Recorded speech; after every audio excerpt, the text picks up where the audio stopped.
Welcome, everyone.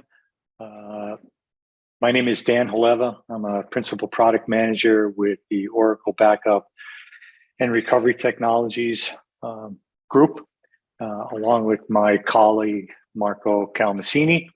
And we're here to introduce to you, we're very excited about this. This is the new RA23 version of the Zero Data Loss Recovery Appliance. So let's get started. The agenda for this session will be pretty straightforward. We're going to do an RA23 overview and highlight some of the new hardware features with the appliance. And then I will turn it over to Marco and we'll dig a little deeper into some of those new characteristics. Also, when that is completed, we'll review a little bit of a history of how the recovery appliance has developed and unfolded with its progress over the years. And then we'll be able to address any questions that you may have. And we remind everybody to use the Q&A feature of the webinar so that some of my colleagues will be able to address the questions a little more directly as they come in. So first of all, the Zero Data Loss Recovery Appliance, RA23, this is the 8th version, the 8th generation of the recovery appliance. And the improvements that we'll discuss here on the webinar will be focused on some of the improvements that we had built in from the Exadata platform. Try to leverage all of the improvements that Exadata has, and we try to build them into the recovery appliance so that we can continue to build on the technology profile of the appliance out. There are a number of critical components that make the recovery appliance very unique, really unprecedented in the industry. The first one is zero data loss. And this really relates to the fact that we're able to provide real-time transaction protection. And this is the only solution that's on the market that's really optimized as a data protection solution for the Oracle database. And this is very critical when enterprise environments really have a high profile protection profile that they're looking for.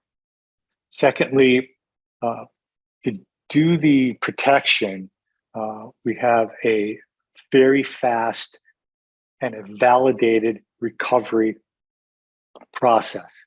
And we are able to do that by optimizing virtual full restores with the database. And what this means is that there's a continuous validation happening for database transactions on the way in and also during the recovery process. So if there's anything amiss with the validity of the data, we will know that, and we will only go back to a valid transaction. This is really unique within the industry. If you use a standard array, you have disk-based protection, but you could restore and you could also discover that the data is corrupt on the restoration itself. Oracle is the only solution that validates this recovery process end to end. We're able to do that by using our incremental forever technique and making taking advantage of some of the compression algorithms that we use internally. And by pushing this technology, by pushing these transactions through the recovery appliance, we can significantly reduce the overhead that is usually on the host itself. So by reducing this backup overhead, we can improve the performance for your infrastructure. And then, certainly not least, but in this list, the factor for protection is becoming much more critical these days with the dare I say, more rampant incidents of ransomware and cybersecurity issues that are happening across the enterprise.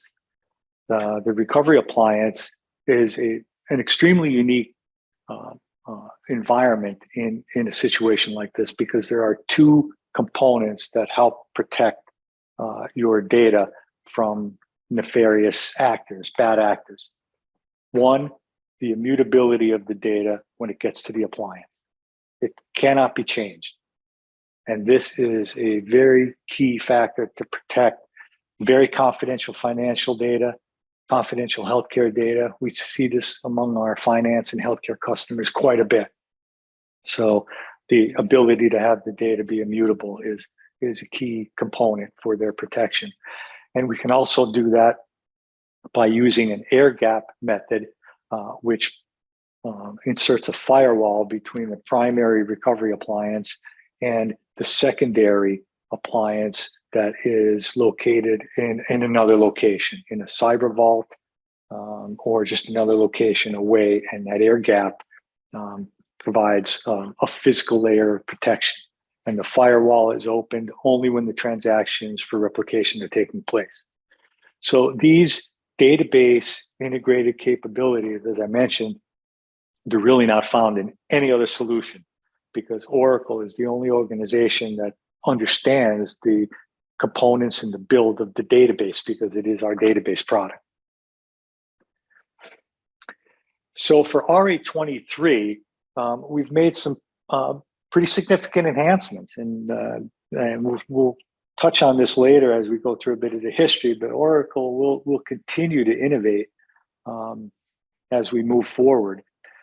In RA23, we want to make you aware and introduce that we are now including 22 terabyte disks in the array.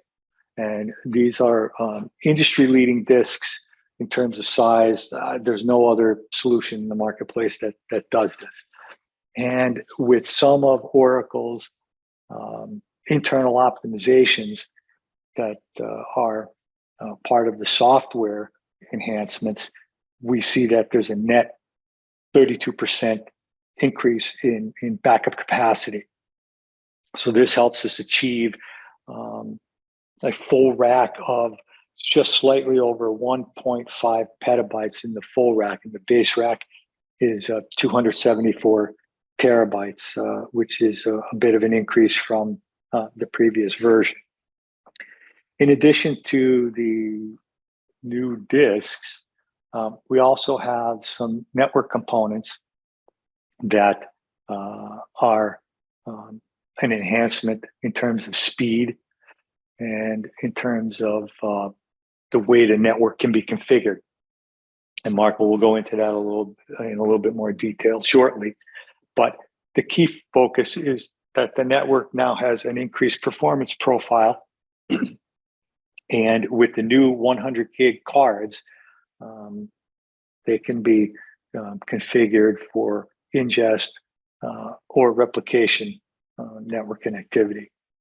We also have an additional option that is really unique. And the switches that are now at the top of rack, the Tor switches, allow the recovery appliance and Exadata technology to be combined in a network so they can communicate with each other directly. And this is a significant performance improvement for the appliance and for Exadata to be able to communicate with those recovery technologies. And also it removes the congestion off of the internal enterprise network. So now all of the transactions that typically happen during replication and protection that are going over the corporate backbone, all that is removed. And it improves the performance on your backbone because you don't have any other data that are part of that profile. And this is completely separate. So it's a really fantastic option that we expect to see a lot of our customers, they're showing a lot of interest in it. And with this switch, the backup and restoration throughput has increased, and we see a pretty significant bump up to 35 terabytes an hour. We've been able to see that. So the rack configurations, as I mentioned, there's a 32% increase in capacity.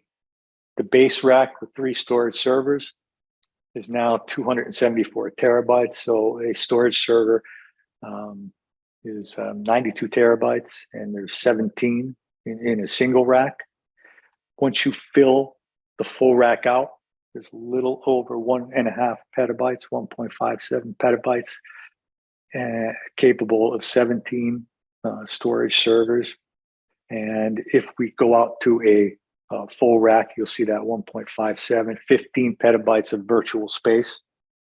And as we populate them up to 18 rack, it's really a significant sizing option with 282 petabytes of virtual space and a little over 24 in usable. It's fantastic that we're able to scale the recovery appliance in an environment like this. So before we get into some of the significant details of the networking components, I'd like to turn it over to my colleague Marco and have him detail out some of those enhancements. Marco? Yeah, thank you, Dan. Hey, everyone. I'm now going a little bit into the details of the network configuration on the recovery appliance, what options are there. This may be a little too technical for some, but I want to just explain what options are there when you want to put a recovery appliance into your environment. So first of all, the recovery appliance is made up of, as you saw from what Dan said in the previous slides, 2 compute nodes and 3 at least storage servers, and you can grow from there, right? So this one compute node, there are 2 in any recovery appliance, at least 2 in a single rack. You have 2 of those. The default configuration, if you order a recovery appliance, is the 2 network interfaces that you see on the top of this slide.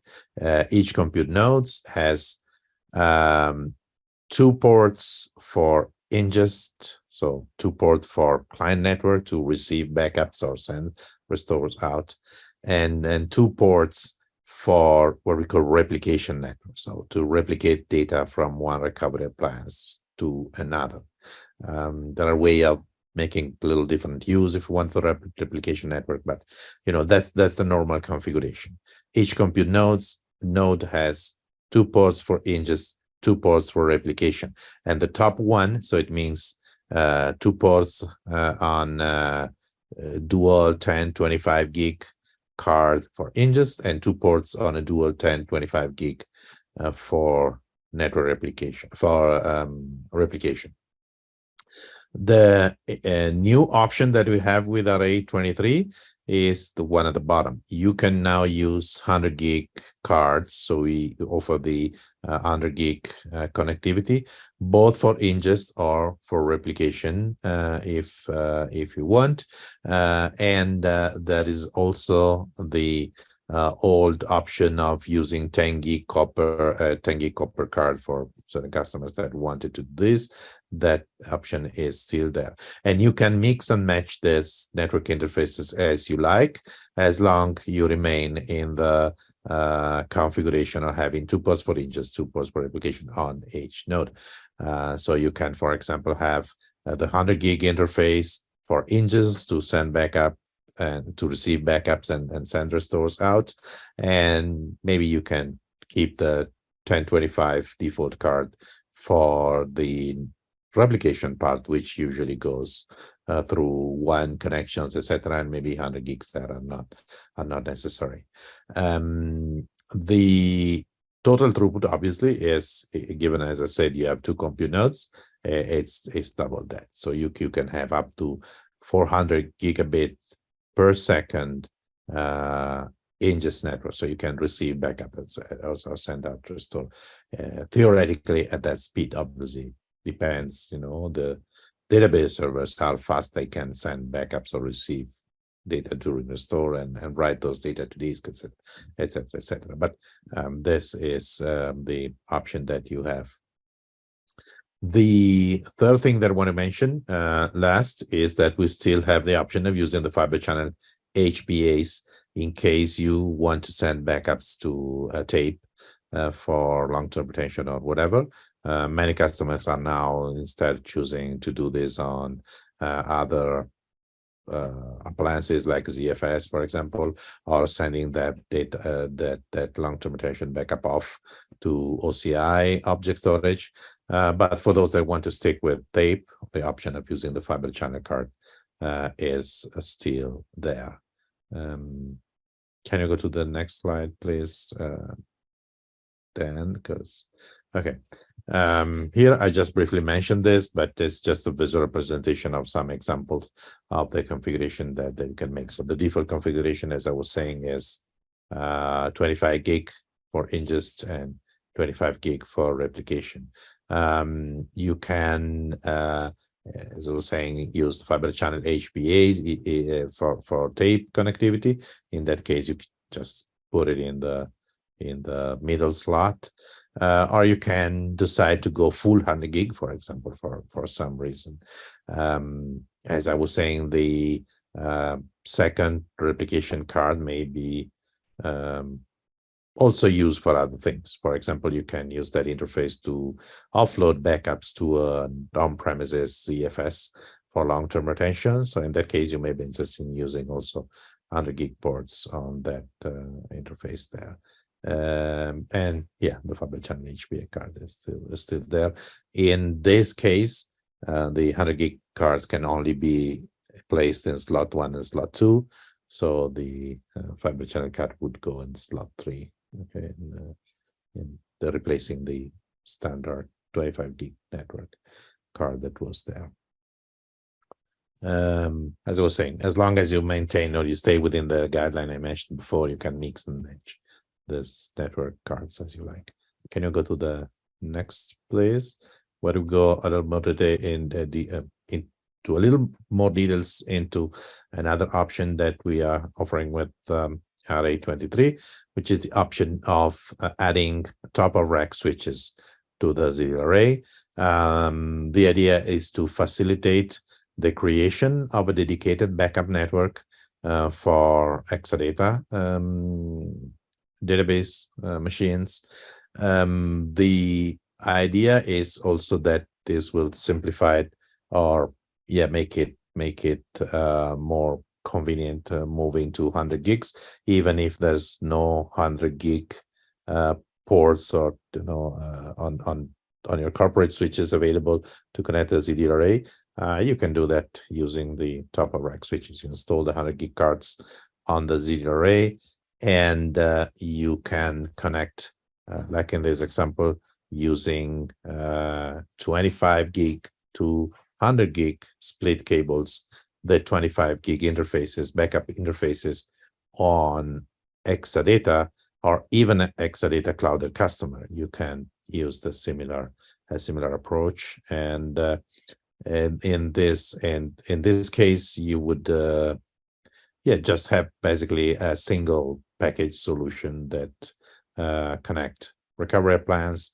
You can also connect other recovery appliances if you want to the same network, and your Exadata on Exadata cloud customer, and yeah, take advantage of the 100 gig ports and simplify your network environment. Okay. I think this is the last slide I have, so I'm giving it back to you, Dan, for the last last couple of slides and the closure remarks. Okay. Well, thank you very much, Marco. Appreciate it. So you can see that we have some pretty extensive network options with the new recovery appliance. And I'd like to summarize a little bit now the history of the recovery appliance, just so you have an idea of the continual advancements that we've been able to put into the product, improving its performance and certainly scalability throughout the years. Now, back in 2014, I was not a part of Oracle at that time, so this was still a pretty inventive introduction with the appliance. Back in 2014, real-time data protection, recovery validation, and the ubiquitous incremental forever strategy, along with archiving to tape and general health monitoring across the enterprise. This was embedded into the product right from day one. And back at that time, the entire full rack capacity was 224 terabytes. Excuse me. And then as time moved on, and we were able to iterate with newer, faster technology, faster processors, more disk capacity, and better speed on the disks, you could see how the disk drive size increased and the rack capacity increased as well over time, along with faster network options, going to 10 gig networks and increasing to 25 gig networks, all the way up through X9M, which had 18 terabyte disk drives at the time.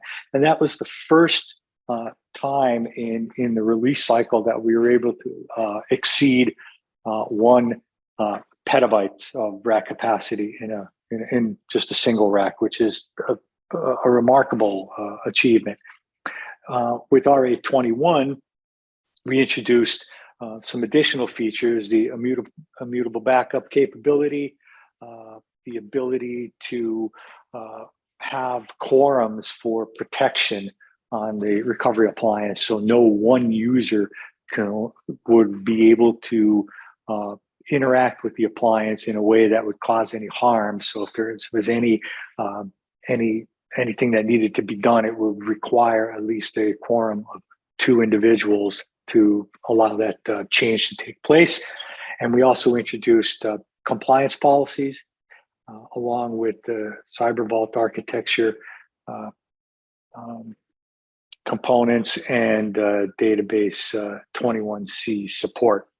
And now with RA23, we've come all the way up to 22 terabyte disks, as I mentioned before, over 1.5 petabytes of rack capacity, and now 100 gig networks, which are a little bit more common in enterprise networks. They are gravitating toward faster backbones. So using the RA23, whether it's on the backbone or taking advantage of our unique Tor switch options to isolate that from enterprise backbones, those are all really good options. But you can notice that a full rack capacity now is pretty significant, but the base rack of 274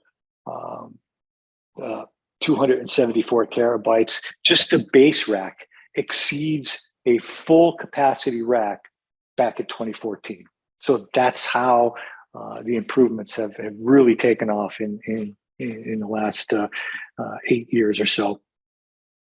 So to summarize things up, we'll kind of get to those points in a bit, but we want to bring to everybody's attention that there's some additional resources available, and we have a tremendous amount of resources available for our customers. Number one, the oracle.com/ZDLRA page has a huge amount of resources that are dedicated to the recovery appliance, all technical customer types of examples on how it's used in their environment. So whether we have existing customers that are looking to upgrade and increase their profile with the appliance in their enterprise, or we have new customers coming on board, there are tremendous resources there.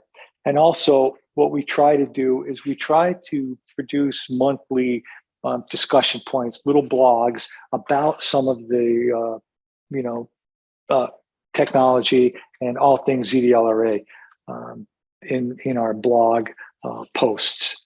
And I can say that, we've written a couple blogs in the last month or two based on very large databases, based on some new technology in our Oracle Cloud service, which is basically ZDLRA in the cloud.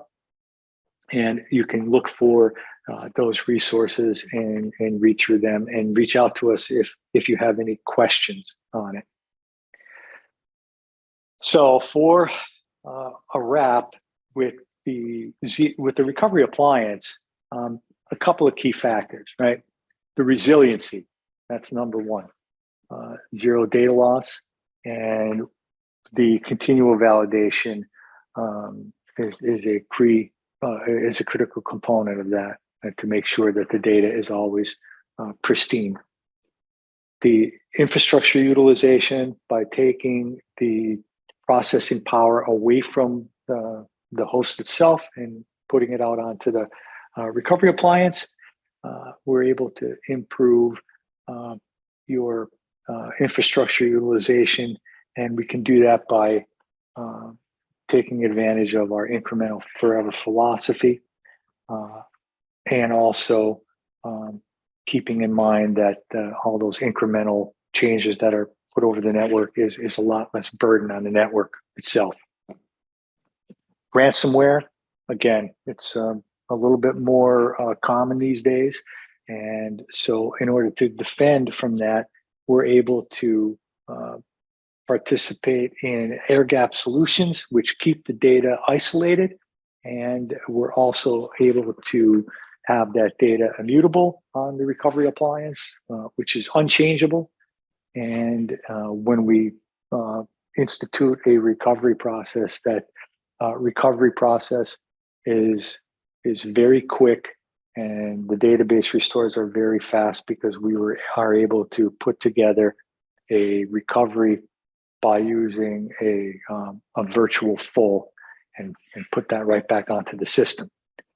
So summarizing it, for the hardware components of the recovery appliance, 22 terabyte disks, little over 1.5 petabytes in a rack. The performance is now available with 100 gig, both backup and recovery networks. And we have the dedicated Tor switch option that connects Exadata to the recovery appliance in its own unique backup network. So now we'll take some time to look through any questions that come in. I see we have a number of questions that have already been answered. So thank you for that. And if anyone has any additional questions, we'll give it a minute. Dan, there was a question about the real-time protection, how we can ensure transactional level protection for Oracle databases. So that's probably worth kind of uncovering a little bit of greater detail. Yeah, I can probably take it. Well, you answered it. I think you answered that. But, yeah, we can expand a little bit on it just to clarify, as Alex mentioned in the written response. We use a real-time redo transport, which is the same technology that is used by DataGuard, but it's not used exactly in the same way. In DataGuard, it is used to transfer from the primary database to the standby database the redo streams or the changes that happen in the database to a standby database where they are applied and written. So on the standby side, you have a copy basically of your primary database that changes over time, applying the same changes that are done on the primary side. On the zero array, it works in a different way. This stream of redo information are used to create the archive log backups inside the recovery appliance. For this reason, there is also no need to back up the archive logs through RMAN. Okay, so the data is transferred in real time. As soon as a log switch happens in the database, the archive log is written to disk anyway, but also there is already an archive log copy inside the recovery appliance that is closed at that point, and the new one is started. It means that, again, at any point in time, you have basically all your archive log information in the recovery appliance, and you can use them to restore your database up to basically the last transaction. I say basically because the redo stream is asynchronous. So it's not exactly, or may not be exactly, the last transaction, but your data loss is just probably one or few transactions, and less than a second usually is what we see in terms of data loss in case of a total disaster of your database if you need to restore from the recovery appliance. And if you have other questions, you can just ask them. Also, if they're not specifically related to the things we discussed today, but anything you may want to ask, which is backup and recovery related, obviously, but not on the topics we talked about today.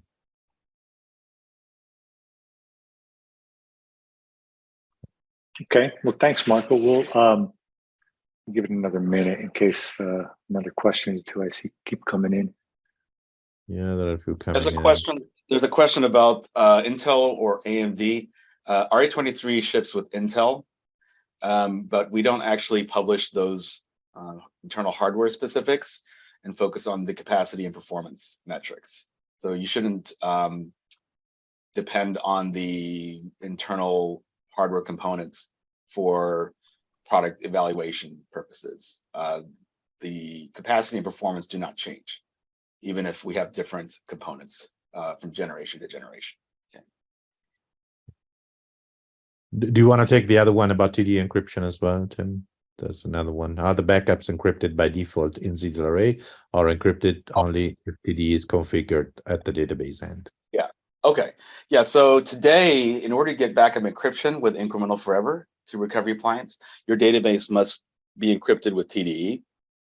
Incremental forever will still work. You'll notice that the compression savings are going to be less because compressing encrypted data is not achievable, generally speaking, for any storage systems. So that's our answer today. In an upcoming software release, and we'll talk more about this in the Ask Tom session closer to that to release. We'll have the ability to compress encrypted backups with incremental forever to the recovery appliance. So we'll be able to achieve both benefits on the storage savings, as well as keep the data encrypted end to end there. So be on the lookout for our next Ask Tom session, which will go more into that. Okay.